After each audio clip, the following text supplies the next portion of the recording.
Hey YouTube, Jedi Fuka here, and in today's video I want to go over the summon pull for the Celestial Alternative Summons. So I recently pulled on this banner, got some pretty good luck. I'm going to show those champions off, and I want to give you guys an educated thought on whether or not you should pull on this banner. So let's get into it. First we're going to go through the champions on here. So if you pull on this banner, these are the champions you're likely to pull. Now, when it comes to pulling on these banners, I would say don't worry about who's on the epic. You should be focusing on the legendaries you're trying to get, because in the long run, you're going to get these epics. The legendaries are more important for you. When it comes to these banners, a few things to take in consideration is that when you're pulling on this banner, these are the only legendaries you can get. So if there's some S tier legendaries out there that you really, really want and you're going for, don't pull on this banner because you're going to miss your opportunity for them. When you go to pull this banner, of course, you need to pick who you want as your blessed summon. For me, I picked Jillian here. I believe she is the best one out of the choices on here. She's an amazing support hero. If you need an amazing support and you got the dice to do it, I highly recommend getting her. So we'll go over her first. She has a passive skill that when she heals allies with less than 50% health, she gives them a recovery over time. Her A2, she does a single target heal, grants a damage reduction. And her A3 over here, she does a good size heal, but she also does a debuff removal and a defense up. This is absolutely amazing for all content in the game, but especially Vortex. It's just perfect for Vortex. And I'll show you guys some stuff with her here in a little bit. I'm going through these other champions real quick. If there's any others that you may be interested in, the ones that are maybe worth it, I would say Garrica here seems to be a really good champion. You come in with an accuracy aura.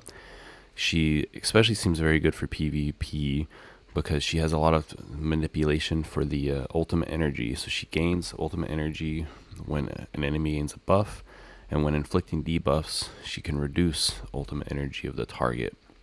On her A2, she has an accuracy penalty down, so we can drop their accuracy so they can't land their buffs while simultaneously dropping some ultimate on them. On the A3, we have a buff prohibition. This is great for some of the dungeons and really good for PvP. If you can get her to go off first, prevent those buffs from going on people, she's going to be really, really good champion for that. So she's a pretty good one to consider. For your poisons, I'll be honest, I haven't played a lot around with the poison champions. Twitch from people in my clan, he sounds like he's been pretty good.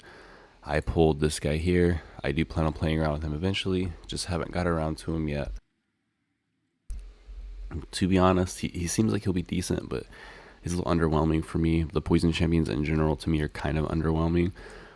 It feels like they were meant for Vortex, especially when you're on stage 3 and it says you get the extra poison damage, and then on the fourth one of Vortex you get the extra derivative, the 40% extra derivative damage. But even with that, they're getting outclassed by some of the other teams like the Wild team, and I think probably even the Dauntless. This next champion here, Tamar, after I went through her kit, I think she's definitely more PvP. She has an accuracy for gladiator arena battles. And here we get a dispelling a buff from one of our people from one of the enemies while doing a derivative damage. On the A2 here, we get an attack penalty down 2 for 5 seconds. Attack penalty down 2 is always really good to have, while also a chance of dispelling one buff from the enemy, so that's good. And then this final one here, we get this buff prohibition and a stun. So for me, she would be really good for waves like Feywilds and PvP more than likely. And I'm not a huge fan of PvP, so I could be wrong. Also, I don't really focus too much on it, so it's not my cup of tea. This next gentleman here, Tharvel, I pulled him. I'll show you guys a little bit with him. Basically, he is the fastest basic attacker in the game. He has an attack speed up for when he's attacking a single target. Gets up to 15 stacks, so he starts just moving his attack straight through. His A2 is doing a powerful arrow that ignores immortality. The only thing with this is I think it would only really be good for PvP, but then it's hard to time him to hit his A2 in PvP at the right time for that to be effective, so it's not really anything too crazy. On the A3, he gets an attack crease for 15 seconds, And then each basic attack has a 30% chance of triggering a multi-attack, and it's boosted up to 30% of the crit rate. So if you get him with 100% crit rate, you get another like 60-ish, 65-ish% chance of doing this. So that's pretty good, not too bad. But he's all about his A1.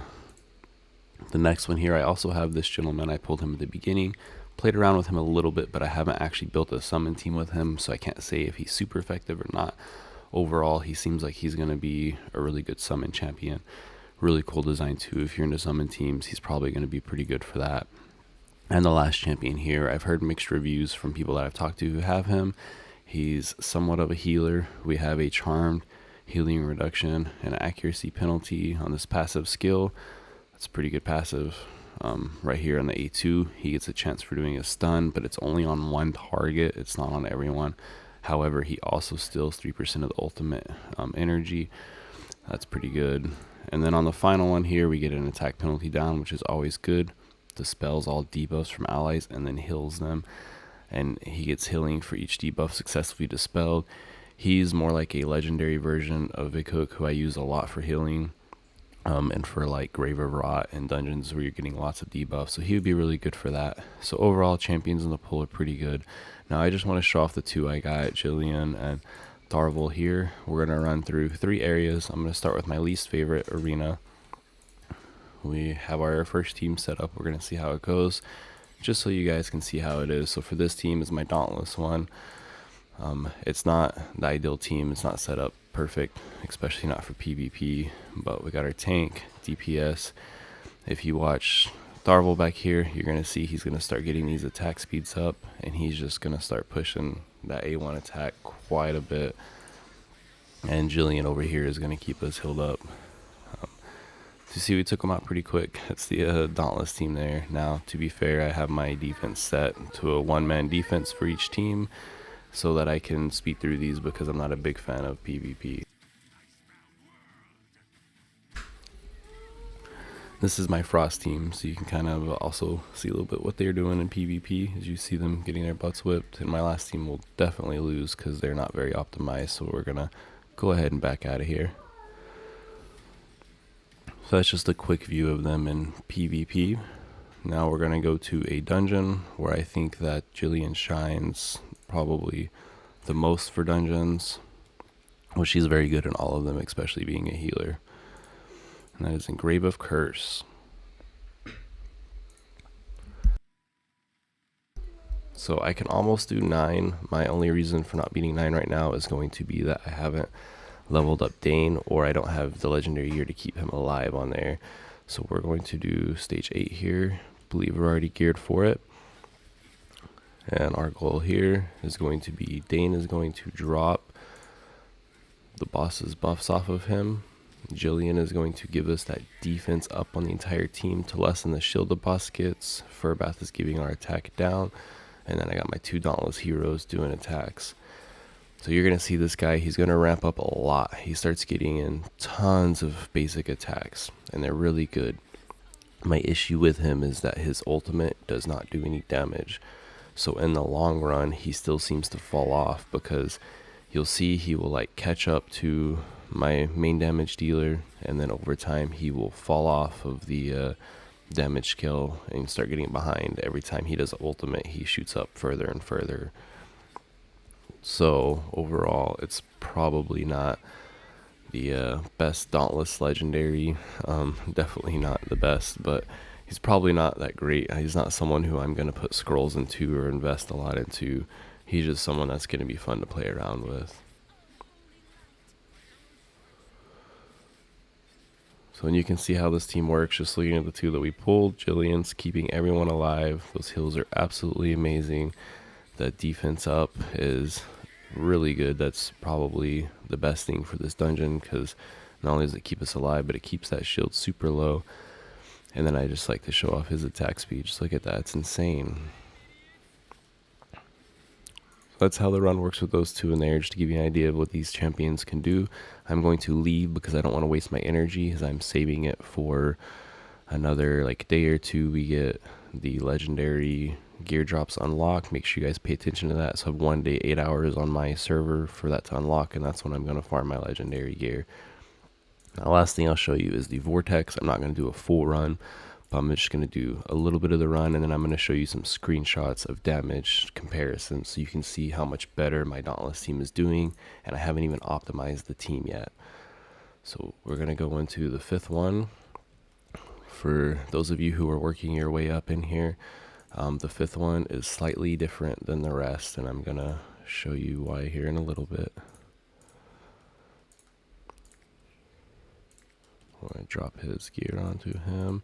I saved a Vortex set for my team so that I don't have to remember when I'm running for Vortex. I can just go in there and do it.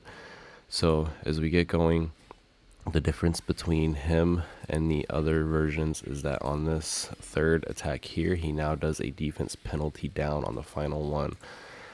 So there's two ways you can handle this. For my Dauntless team, Jillian here can handle it by cleaning off that defense penalty when it comes up, but I also have the epic Catherine here who does a debuff block.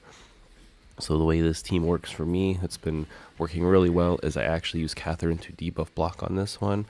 As the stage gets a little later, I will go into manualing Jillian, and what I like to do with her is I drop my defense up right when he's swinging his weapon on this one. If you time it just right before he hits, you'll actually get defense up for this, the main hit on your tank, and sometimes it'll still be up for this, but you got to time it just perfect. So we'll see if I can show that off real quick so that those of you who are wanting to do it. I tried to time this out using the game timers, but it's really hard to do because it falls off slightly over time. So if you when you get to later stages and you're just trying to max as much as you can manual to try to get that up. So we're gonna show that real quick. Now he's gonna get ready to swing. We're gonna use that. We'll get defense up on everyone right before he hits. So you'll see he hits. He's gonna hit our tank. We have that defense up to survive it. And then he's gonna hit this third move, and we still have defense up as it's hitting. So if you time her out just right, you get that perfect defense up the entire time. I'm going to quit. I'm not running the full run, but just to give you ideas of how I do it. Now, normally what I do is I have a timer set. I set her to where she goes off every time before this move. So my team is always cleansed before the defense down comes on me. Then I set my tank here has an attack down. I use my tank and Jillian to both go at the same time when he's swinging, and if you hit them both at that same timing, he'll have attack down and we'll have defense up for 3 moves in a row. And then that's really what pushes my numbers up as high as they can go. Now that does require some manualing. When I go full auto, I can still get fairly similar numbers, and what I do on full auto is I just time them out to be on there. I'm going to show you guys how to do that real quick.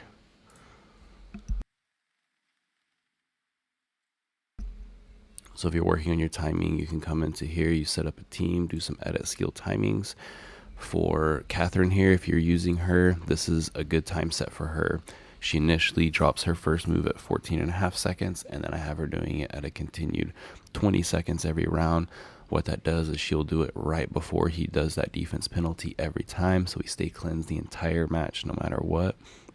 Now, with the other two, you got to play around with your times a lot. I believe when I was using Furbath, which I got to play around with this again, I was doing this at 25.5 to 24.5 range, and that would get him to where he was landing right on time. The problem is he's not scrolled, so my max time is 20, so I leave him at default because his timing is going to change no matter what. So we have to do a little bit of manualing with him unless we scroll him to keep the timing down. And then with Jillian, if you're wanting it to land the entire time and not having to come back in manual at all, kind of the same thing. You do about a 24.5 to 25, and then you just drop this to where it's doing that 20.5, and she will stay roughly the same area. If you get some skill haste, you can make this be right on the 20, and it'll land perfect for you. If you don't have skill haste, you just have to do some manual until you get it.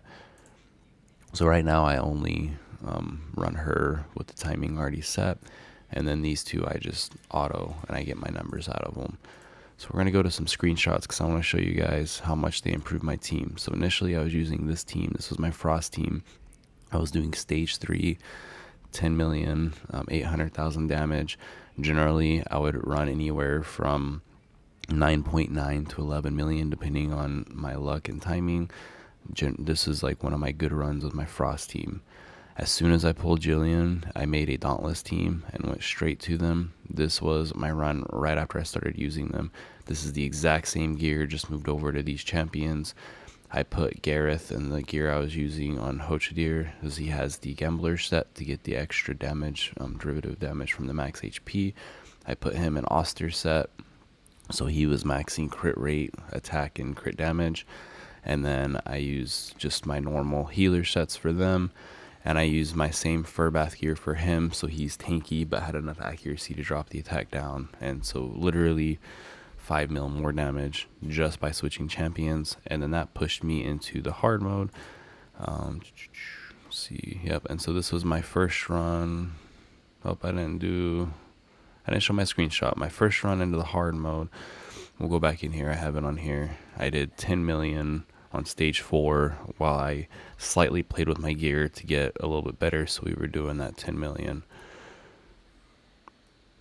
So let's go back to the screenshots. So this was, I ran full auto right after changing the champions. So I went from full auto for my Frost manual doing 10.11, then I did a full auto 10.8 with them. And then we got into 16 mil using the same gear, but with this one is where I set my timing on my skills so that she was blocking the defense down from occurring. She was giving us defense up when the single strike was coming to protect my tank, and he was also doing attack down for that single strike to give him a lot more defense. So my Dauntless team really outshines my Frost team. That gives you guys an idea of what these champions can do. Now the question is should you pull on this banner or not? And honestly, for most people, the answer is probably no. There's a few reasons for that. I'm sure a lot of you already know, but just to cover it in case you don't, if you pull on this banner, you do not get your mercy to carry over. So anything you pull on here, if you don't hit a legendary, when this banner disappears, you lose your mercy. For most players, I recommend saving 80 dice for the 80 summons that occur. And if you can't hit the 80 during this season, keep an 80 base for when next season starts. So you pull everything after 80 if you want, but keep that 80 from the season starts because you get that guaranteed legendary. What I did for my account was in season 0, I didn't pull any gold dice. It gave me the 80 I needed for that banner and then some. And then now that I pulled on this banner to get me a few more legendaries, I'm going to start saving up my dice again. And my goal is to have a minimum of 80 from when season 2 starts so I can pull on that banner. So highly recommend using the 80 banner before you pull on any others. And the other reasons for you got to think if you want to pull this banner or not is you're not getting the full summon pull. So in here, we can get any legendary in the game. And here, you're only getting the banner. So for people who are going to pull in banners, what you want to do is make sure if there's a character you need to fill out a certain role in your teams, then you pull in the banner. For me, I really needed a legendary support because I didn't pull any, and I'm only getting legendary attack champions and utility champions, so I had no legendary supports at all. So I decided to risk it and go for Jillian. It paid off for me. It only took me 30 dice to get her. I got 3 legendaries out of 30 dice on the banner, but that is extremely lucky. That's not something you're gonna get every time you pull. Most of the time that I pull, I get close to mercy before I get a legendary, so keep that in mind.